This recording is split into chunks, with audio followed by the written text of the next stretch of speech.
Well, all right then. It's like that with the soul. Two souls reside in my breast, perhaps in every person's breast, even in the breast of every Asian. One notices the Asians' contradictory attitudes toward animals. They are regarded as sacrosanct beings on the one hand, and on the other, they're brutally slaughtered as a source of food. In Japan, for example, men tend to eat special diets to pep up their sexual powers. Here, you will find countless small specialty houses offering extra potency dishes to their male guests. These are often prepared from the extremities cut off from living creatures. After all, only the blood-warm freshness of the natural product can guarantee the aphrodisiac potency-increasing effects. Right here, for example, fresh young bull testicles are added during the preparations. The gentlemen consuming this delicacy have nothing against their being filmed. After all, this culinary boost of masculine properties is an integral part of the social and regular diet among the sons of Nippon. How about some roast member of bull or some sweet and sour prostate gland from calves? Germans have their sausage huts, Italians their pizzerias, and Americans their Kentucky Fried Chicken. The Japanese have their snake houses. That's right, snake houses.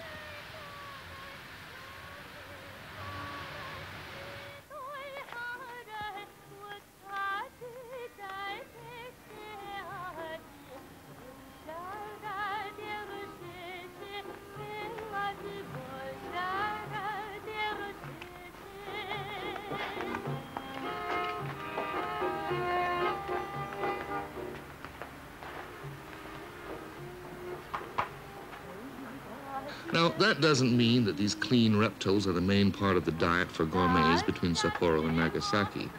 Still, take a look at how this restaurant chef delicately prepares this reptilian dish.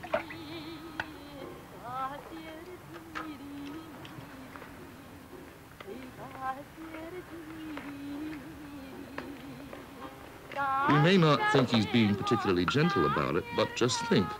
Your Sunday roast didn't come from a calf which died of old age, or from a cow who laughed herself to death in the slaughterhouse either.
Different strokes for different folks.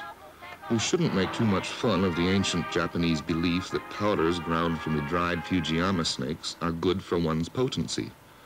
This industrious apothecary thinks nothing of making potency pills and a host of other aphrodisiacs out of his slithering pets.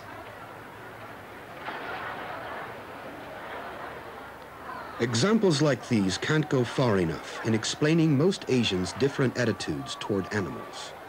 It's something which stems from their irrational relationship to pain, death, and the world to come. The local market in Singapore's Chinatown. Here, people buy all sorts of delicacies for their kitchen pots. It doesn't bother anyone to see beheaded pythons twisting their long last dance of death as they hang on meat hooks, or to see geckos skinned alive.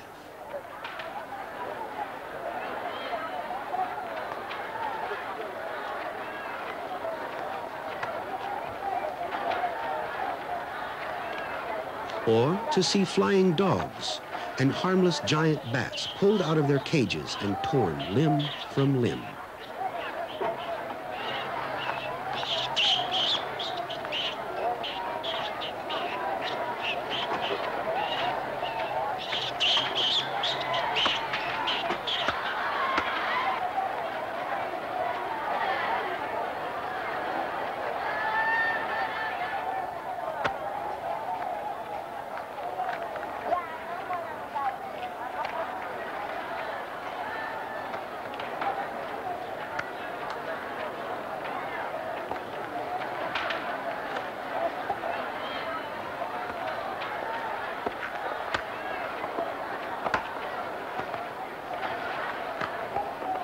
The customers calmly wait until the sellers are done with their barbaric work. Then they take the twitching corpse home, where they throw the so-called vampire